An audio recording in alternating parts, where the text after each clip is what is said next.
നമുക്കൊന്നും ഞെള്ളൂര് പൂയം പോയിട്ട് വന്നാലേ. ഇപ്രാവശ്യം ഇവിടെ പൂയം കാണാനായിട്ട് ഞാനും പാപ്പു മാത്രം പോയുള്ളൂ. എല്ലാവരും കൊതിത്തിരക്ക്. ഞാൻ അവിടുന്ന് വണ്ടി മീൻ ആലോചിച്ചതാ ഈ രണ്ട് സാധനത്തിനെ കാണാൻ പറ്റണേ. എനിക്ക് ഗൊറിയിലേക്കാൾ ഇഷ്ടമായത് ഈ സംഭവത്തിന്. നിങ്ങൾ ഈ ബായിന കണ്ട ഇൻസൈഡ് ഒക്കെ ചെയ്ത് എന്ത് ജോലി ചെയ്യുന്നു എന്നല്ല, ചെയ്യുന്ന ജോലിക്ക് വൃത്തി ഉണ്ടാവും. കേറി ചെന്നപ്പണ്ടാ വേൽമുരുകയിലാണ് പിടിച്ചത്. എല്ലാം ഞാൻ മനസ്സിൽ വിചാരിക്കുന്നത് ഇവിടെ വരുന്നുണ്ട്. ഈ കാവടിക്ക് ഇങ്ങനെ നന്നിരിക്കണാണ് എന്ത് നല്ല തലവാന എടുക്കണതിന്റെ ഒപ്പം തന്നെ നല്ല വെയിലുണ്ട്. ഒടയിലാണ്ട് ഇവിടെ നിക്കാനായിട്ട് പറ്റഞ്ഞില്ല കേട്ടോ. പക്ഷെ ഞാൻ വിട്ടില്ല, എല്ലായിടത്തും പോയി കണ്ടു. ഇവിടെ എല്ലായിടത്തും നാദസ്വരം മാത്രം. അങ്ങനെ മോനൊരു ശിങ്കാരി മേളം. ഇവരാണെങ്കിൽ ഇവിടെ ഫ്യൂഷൻ വായിച്ചോണ്ട് എന്നാ പിന്നെ ഇനി കുറച്ചരി വേടെ കൂടെ രണ്ട് ഫ്യൂഷനൊക്കെ എനിക്ക് നല്ല ഇഷ്ടമായിട്ട്.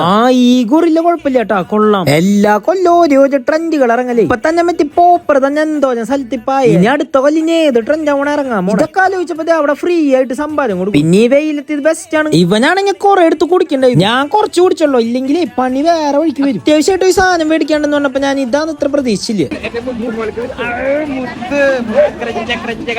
അല്ല, എനിക്കിതൊക്കെ കേട്ടപ്പോ ഇത്തിരി ക്രിഞ്ചായിട്ടാണ് തോന്നിയത്. അല്ല പിന്നെ പെണ്ണില്ലാത്ത നമുക്കൊക്കെ ഇത് ക്രിഞ്ചായിട്ട് തോന്നിയില്ലെങ്കിലാണ് അത്ഭുതം. ആനേനെ കാണാനായിട്ട് ഞങ്ങൾ അമ്പലത്തേക്ക് പോയി. ആ അമ്പലത്തേക്കല്ല വേറെ അവിടെ ചെന്നപ്പോ രണ്ടെണ്ണത്തിന് കാണാം. ആനയ്ക്ക് താറ്റി കൊടുത്ത് പോവാൻ നിക്കണതായി. നമ്മുടെ ഒരു കൂട്ടുകാരെ കണ്ടു. ചെക്കനെ പരിചയപ്പെട്ടപ്പോഴേക്കും ആദ്യം ചോദിച്ചു ഭക്ഷണം കഴിച്ചോ. പിന്നെ ആ കമ്മിറ്റി കഴിഞ്ഞ് ഞങ്ങളെ പിടിച്ചിട്ട് ഭക്ഷണം തന്നിട്ടാണ് വിട്ടത്. ഷൺമുഖ സമാജം ഞങ്ങളുടെ വേണ്ടുള്ള ഒരു കമ്മിറ്റിയാണ്. എന്റെ രണ്ട് പപ്പടം നിലത്ത് പോയി. ഈ ആകർഷ പലതും വിട്ടുകളെന്റെ ജീവിതത്തിൽ. പിന്നല്ലേ രണ്ട് പപ്പടം ഭക്ഷണമൊക്കെ തന്നേന്. ചെക്കനോട് കൈ കൊടുത്തപ്പോ പിരിയാണ്. അപ്പൊ ശരിയെന്നാ ബൈ ഫ്രം ഞാൻ തന്നെ. ഇനി അടുത്ത വീഡിയോ കാണാട്ടോ.